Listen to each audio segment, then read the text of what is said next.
பணக்கார பையன் பாகம் 18. இப்போ உன் தம்பிக்கு சுயநினைவு இல்லாமல் போய்விட்டது. இப்போ என்ன செய்வது என்று தெரியவில்லை என்றான். மல்லிகா உடனே ஒரு ஐடியா சொன்னாள். அதை கேட்ட அவனின் கணவர் சூப்பர், இதையே செய்வோம் என்று சொன்னான்.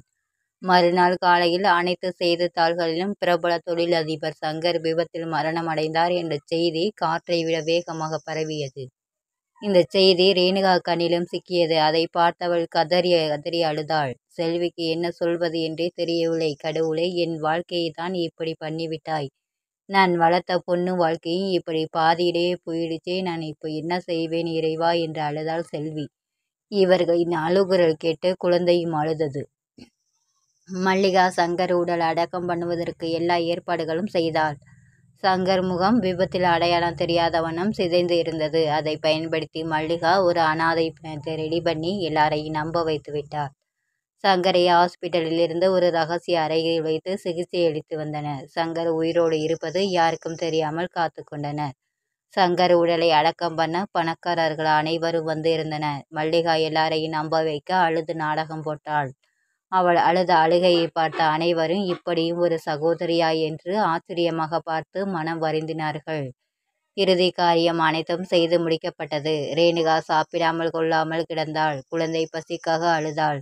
செல்வி வந்து ரேணுகாவுக்கு ஆறுதல் சொன்னாள். நமக்கு கொடுத்து வைத்த வாழ்க்கை அவ்வளவுதான் என்று நினைத்து கொள்ள வேண்டும். நீ இப்படியே அழுது கொண்டு இருந்தால் இந்த குழந்தையை யார் பார்க்கிறது? அதுக்கு என்ன தெரியும் என்றாள்.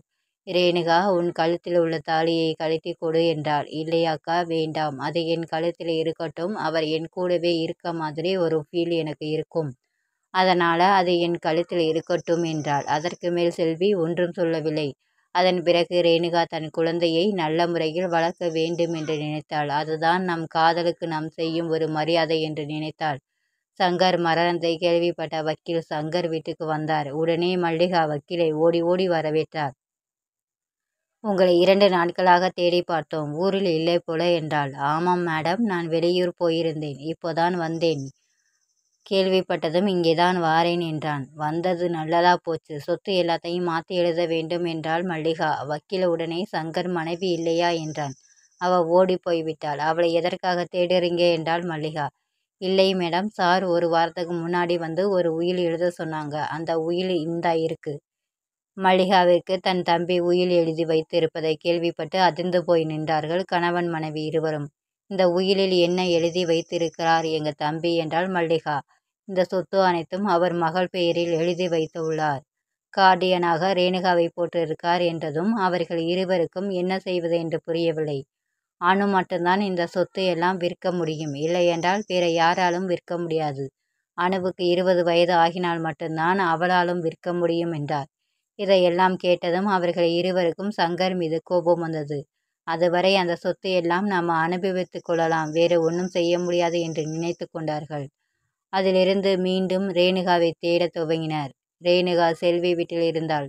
சில நாட்கள் செல்விக்கு உடல்நிலை சரியில்லாமல் போனது. செல்விக்கு இரத்த புற்றுநோய் வந்துவிட்டது.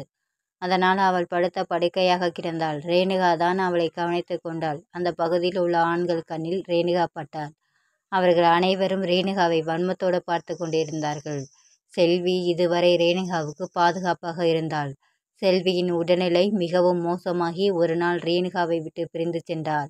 இருந்த ஒரு ஆதரவை இழந்து செய்வது அறியாது திகைத்து நின்றாள் ரேணுகா. செல்வி இறந்ததும் ரேணுகா தன்னை பாதுகாத்து கொள்ள ரொம்ப போராடினாள். ஒரு நாள் இரவு அந்த ஊரை விட்டு வெளியே வந்து ஒரு டவுனுக்கு வந்தாள். தன்னிடம் படித்த சான்றிதழ் எதுவும் இல்லாமல் வேலை தேடுவதை தடுமாறினாள். எப்படியோ தன் தோழி மூலம் கம்ப்யூட்டர் கோர்ஸ் முடித்த சான்றிதழ் பெற்றுக்கொண்டு அதை வைத்து வேலை தேடிக்கொண்டாள். அவளுடைய சம்பளம் அவர்களின் சாப்பாடு செலவுக்கு மட்டும் சரியாக இருந்தது. அதனால் அணுவை அரசு பள்ளியில் சேர்த்து விட்டாள். அணுவும் படிப்பில் கெட்டிக்கரியாக இருந்தாள். மற்ற பிள்ளைகளை அவர்களுடைய தந்தை கொண்டு வந்து பள்ளியில் விடுவதைக் கண்ட அணுவுக்கு தந்தையின் மீது ஏக்கம் வர வந்து தன் தாயிடம் கேட்டாள். அதற்கு பதில் சொல்லாமல் ரேணுகா அணுவை கட்டி கொண்டு அழுதாள். அதற்கு மேல் அனு ரேணுகாவை கஷ்டப்படுத்த விரும்பாமல் அதை பற்றி கேட்காமல் இருந்தாள்.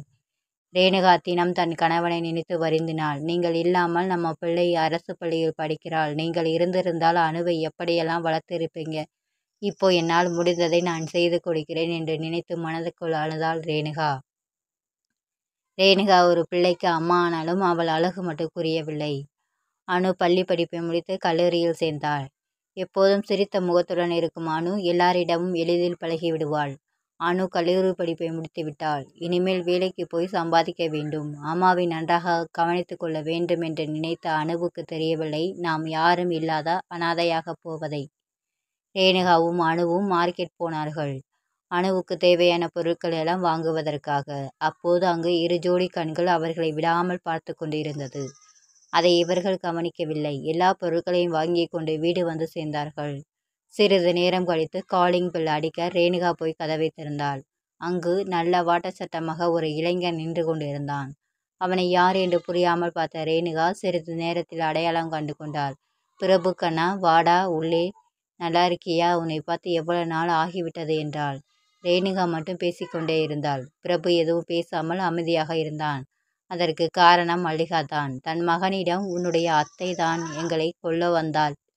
உங்க மாமாவையும் சொத்துக்காக கல்யாணம் பண்ணி கொண்டாள். இப்போ அந்த சொத்துக்காக கொலையும் செய்து விட்டாள் என்று சிறு வயதில் அவனிடம் சொல்லி வைத்து விட்டாள். அன்று முதல் பிரபு ரேணுகாவை வெறுக்க ஆரம்பித்தான். அதன் வெளிப்பாடுதான் இந்த மௌனம். நீங்க மட்டும்தான் இருக்கீங்களா? அனு எங்கே என்றான். கண்ணா, அனு உள்ளேதான் இருக்கா. இரு, வர சொல்றேன் என்றாள். அனு என்று அழைத்தாள் ரேணுகா. என்னம்மா என்று வெளியே வந்தாள் அனு. அனு அழகாக இருந்தாலும் அவள் மீது எந்த எண்ணமும் அவனுக்கு வரவில்லை. மாறாக எரிச்சல்தான் வந்தது. அனு வந்ததும், அனு, இது பிரபு, உனக்கு மாமா என்றாள் ரேணுகா. சரி, 2 பேரும் பேசிக்கொண்டு இருங்கள், நான் போய் டீ போட்டு வாரேன் என்று சொல்லி சென்றாள் ரேணுகா. அனுவுக்கு என்ன பேசுவது என்று தெரியாமல் விழித்து கொண்டு நின்றாள். பிரபுக்கு தன் மாமாவை கொன்றவள் மகள்தானே நீ கொலைகாரி என்று மனதில் நினைத்து கொண்டான். சிறிது நேரத்தில் டீயுடன் வந்தாள் ரேணுகா. டீயை குடித்துவிட்டு கிளம்பினான் பிரபு. வேலை விஷயமாக இங்கே வந்தேன். நேற்று உங்களை பார்த்தேன், அதான் பார்த்துவிட்டு போகலாம் என்று வந்தேன் என்றாள். அந்த 2 ஜோடி கண்களில் 1 ஜோடி கண்கள் பிரபுவுடையது. பிரபு சென்றதும், அம்மா, நமக்கு சொந்தக்காரங்க இருக்கும்போது நீங்க ஏன் அம்மா தனியாக இருக்கீங்க என்று கேட்டாள்.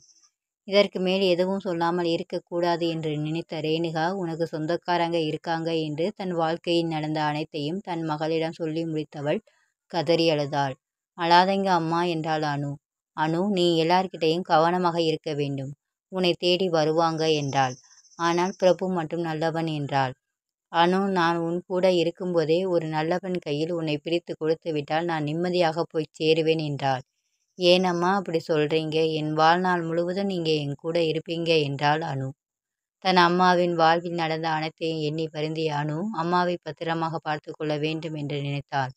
இருவரும் சமைத்து சாப்பிட்டு விட்டு தூங்க சென்றனர். அனு தூங்கி போனாள். ரேணுகாவுக்கு தூக்கம் வரவில்லை. ஏதோ தவறாக நடக்கப் போவது போல் உள்மனம் கூறியது. நினைத்து கொண்டு இருக்கும்போதே கதவில் தட்டும் சத்தம் கேட்டது. அந்த இரவில் யாராக இருக்கும் என்று நினைத்தவள் தன் மகளின் அறையை பூட்டிவிட்டு சாவியை தன் சேலையில் முடிந்து கொண்டு கதவை திறந்தாள். ஒரு வயதானவர் தாடியுடன் சரியான போதையில் நின்று கொண்டிருந்தார். அது யார் என்று ரேணுகாவுக்கு அடையாளம் தெரியவில்லை. ஆனால் அவன் ரேணுகாவை பார்த்து கொடூரமாக சிரித்தான். அவனிடமிருந்து வந்த சரக்கு வாடை குடலை புரட்டி கொண்டு வந்தது ரேணுகாவிற்கு. அவன் முகத்தை நன்றாக கவனித்த ரேணுகா அதிர்ந்து நின்றாள். தொடரும். உங்களுக்கு இந்த வீடியோ பிடிச்சிருந்தா லைக் பண்ணுங்கள், ஷேர் பண்ணுங்கள், சப்ஸ்கிரைப் பண்ணுங்கள். தேங்க்ஸ் ஃபார் வாட்சிங்.